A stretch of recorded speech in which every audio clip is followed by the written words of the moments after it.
Hi guys, I'm Omega1 and today I'm back with another deck profile. Today I've got a very special deck. It's a Spellcounter Pendulum deck. So it's something that my friend Milan and I came up with together. It's an idea that has been floating around in my head from the moment pendulums were introduced, because I thought there's now 2 extra zones in which you can activate spell cards. So why not make a Spellcounter deck around it? So here we are today after a few months of testing on devpro. Milan and I have been working on it a long time. We've changed the deck around a lot, and I think this is pretty much a final version. There are some tweaks that we constantly make, but I think this is about as the best thing you can make with it. So without further ado, let's just start with the deck. Of course, we're running our triple Endominion and triple library. Endominion, of course, is our boss monster. Amazing card, really good because it's summonable from both the grave and the hand. Getting your spell cards back, it's really amazing. Royal Magic Library, of course, you would run this card. Why would you not run this card? This is the thing you want to go to get your combos going, to keep drawing cards. Nothing to say about this. Next up, we have kind of a tech card, Summoner Monk. This is basically because you want to get your library out as fast as possible, and in other situations you can always, make a rank 4 with it, so that's really nice tech card, of course. Next up, 2 magical exemplar. Now, we don't really use the effect too much of summoning a monster.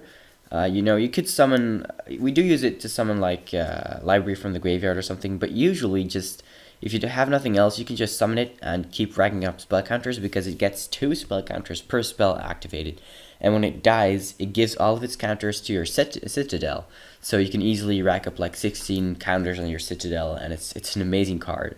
Really good if you want to get an Endominion out as fast as possible. And summoning something from the graveyard is always great for Exceeds plays too.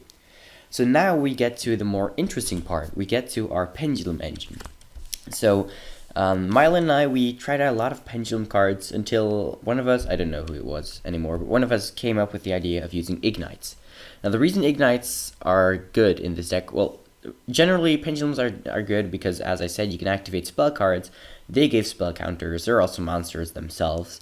You can go for pendulum summons, so you can summon a lot of stuff. You cannot summon Endominion with it, but that doesn't really matter at all. You can summon all of your level 4s and make Exceed stuff. You can make rank 5s with Margrave. But the most important thing about the ignites, why we chose ignites over anything else, is because they have the effect that if you have 2 in either zone, you can blow both of those up and search another one. So for one, that's deck thinning, and for second, that's another spell card. So if you have 2 ignites in your hands, you can basically have 3 spell counters. So that's really amazing. It just fits in with the deck perfectly, and this really makes the deck run so much faster. And late game, if you activated that effect a few times, you've got some of those on the top of your extra deck, and you can just go for Exceed plays for days. So Ignite Paladin and Ignite Margrave. We chose those 2, of course, because of the scales. And then we're playing one kind of techie card, Magical Abductor. It's a Spellcounter Pendulum card. It's alright. You can, if it's in the Pendulum zone, it gets counters, and if you have 3 of them, you can search out another Pendulum monster. And in the Monster zone, you can do the same, but it gains attack for each spell counter, and you search out a spellcaster type monster instead. It's alright. This is your own personal choice, whether you want to run this. If there's some kind of spell card that you really would like, that you want to run in this deck, you can take this card out and put it in. It works alright, but it's not it's not very important. So that's it for the pendulums. It might seem like not a lot, but it really changes a lot about the deck and how it works, and it makes it run so much more smoothly. So that's it for the monsters. Very simple lineup. For the spells, this is going to be a whole bunch of spells. Starting off with triple Citadel and triple Terraforming 2. So Citadel is just like Library, the first thing you want to get. It basically doubles your spell counter output. It allows you to get your Endominion on the field. It protects itself from MSTs. It's really amazing, and that's why you run 3. Terraforming is really cool too, because not only can you get them much faster, but also if you already have an Endominion, Activating Terraforming is basically a free spell counter. Anything that just searches out something is a free spell counter and deck thinning, and it works really well in this deck. You'll see that we've got some more of those cards in this deck too. So next up, another kind of staple for this deck is Spellbar Grasp. It gives one counter, searches out another one, but because it's a spell itself, most cards actually gain another counter by themselves. So use it on a Citadel, you get 2 counters. Use it on the library, you get 2 counters. Again, it searches another one of itself out. You can't instantly activate it, but it's deck thinning, and you can activate it next turn. So it's a really solid card. No reason not to play it. So next up, we've got a whole lineup of wands. We've got one-shot wand, and 2 wonder wands. That's really hard to pronounce. So let's start off with the wonder wands. These work wonders in this deck. I know that was a bad pun, but it's true. This card is amazing. So what it does, you can equip it to spell counter, and you can send, well, it gains 500 attack points, which is cool, but that's not the reason we play it. You can send it to the graveyard to draw 2 cards. And drawing 2 cards it's huge, because you can wonder wand on stuff that you don't need anymore. You can wonder, like if you get a summoner monk, you can summon out your library, and if you don't want to go for rank 4, just wonder wand on it. You get a counter on your library, you draw 2 cards. It's amazing fuel for the deck. It's also a cool combo with Endominion, because you can activate it on Endominion if you got like a whole bunch of counters on your Citadel, which is very possible with Magical Exemplar. So you summon your Endominion, you activate Wonder Wand, you send Endominion away to draw 2 cards, and then you can resummon him. And because you summon him twice, you can actually search out a spell card from your graveyard twice. So if you want, you can even take Wonder Wand back into your hand and do the same thing again. Wonder Wand, it's an amazing card. The moment we started playing it, we were like, oh my god, this is amazing. You can activate it on pretty much anything except for the Ignites and your extra deck. But it's amazing. One-shot wand is less of an interesting card, but it still serves its purpose really well.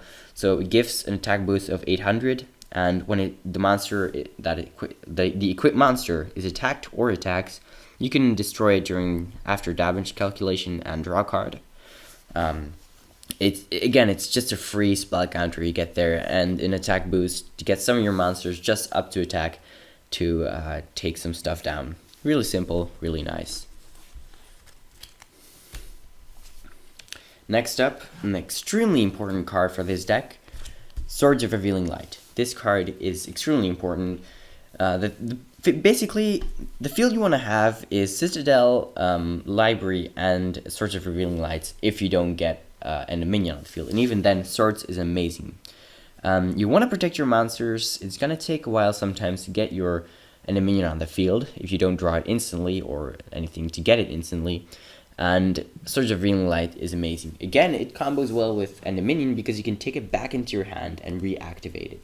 And it's a spell counter. It's a spell card, so you get spell counters off of it. So that's always nice too. But this is a must. 3 Swords of Revealing Lights. It's a must. Next up, we've got some more kind of deck thinning / consistency cards. We've got 1 Upstart Goblin, 1 Foolish Burial, and 1 Pot of Duality. We used to play 3 Upstart Goblins in this. That was an amazing time. Upstart Goblin was just an amazing card in this deck. However, it's now limited, but that's not too much of a problem. It sucks, but it allows us to play some other cards that we like, so that's cool too.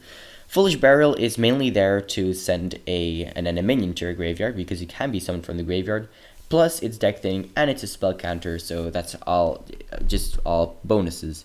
Pot of Duality, because you don't special summon that much. I mean, you do have pendulums, you do have your minion, but usually a good first turn is where you just go for your library, go for your swords, and you just keep getting the counters you want and keep drawing cards. And Pot of Duality is really amazing to just get the Citadel out of there, or of course the library if you don't have it yet. And that leaves us with 4 cards, which are kind of staples. 2 Twin Twisters, a Raigeki, and Dark Hole. These are quite obvious. Getting some monster destruction is nice because apart from enemy, you don't really have much of like staples to affect your opponent's field. And you don't always have access to your extra deck, so having a little bit of basic destruction is really nice. Twin Twisters, at first we played MSD, but we found that Twin Twisters work much better because you get a lot of useless cards in your hand, Citadels or like terraforming, and then you go into Citadel, and it's quite, you have a lot of cards that you can discard, or end a minion because it's summonable from the grave. So Twin Twisters really works well in this deck. So that's it for the spells. It's a very simple lineup. But I've got one more note. We used to play Mage Power in this deck. We don't do it right now because we personally don't really feel like there's the need to get like that much attack. It's nice and all, but it's more of a dead draw usually than something nice. You know, you can take something out and put it in there. But personally, we prefer draw power over raw power, because once you got a bunch of enemy minions out and you can just keep popping his field, I think there's no real reason to get that much attack. But of course, you can play it whenever you want. So let's just go over to the extra deck.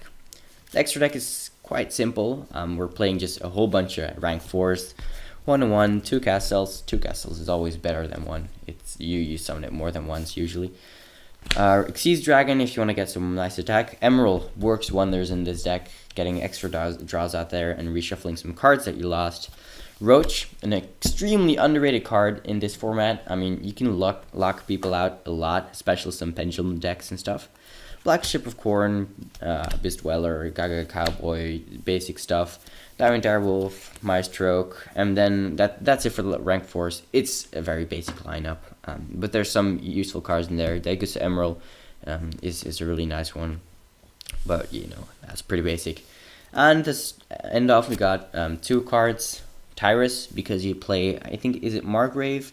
I don't remember the names, but one of the ignites is a level 5, so you can actually go into a Tyrus. Doesn't happen that much, but it's a good thing to have. You don't rely too much on your extra deck, which is cool. It's more like a toolbox than anything else. And then we got 1 Draco Sack because of your enemy minions, and of course, usually we would run a Big Eye, but we don't really have one at the moment. We're gonna have one in a few weeks' time. But for now, we just have Draco Sack. Just any rank 7, that's cool, of course. You can run it there. And a minion. Having triple enemy minions, as you saw probably on my live stream, having triple enemy minions isn't that hard to do. So it's an amazing card. So that's it for this deck. I hope you guys liked it. It's a really cool deck to play. It's an amazingly fun deck to play. And it's basically the only thing I play on devpro anymore. It's really strong actually.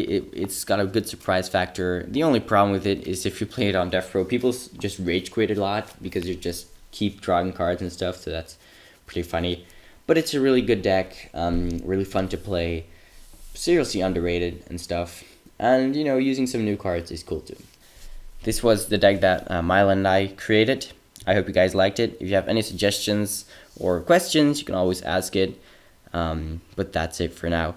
Thank you guys for watching. This was Omega 1.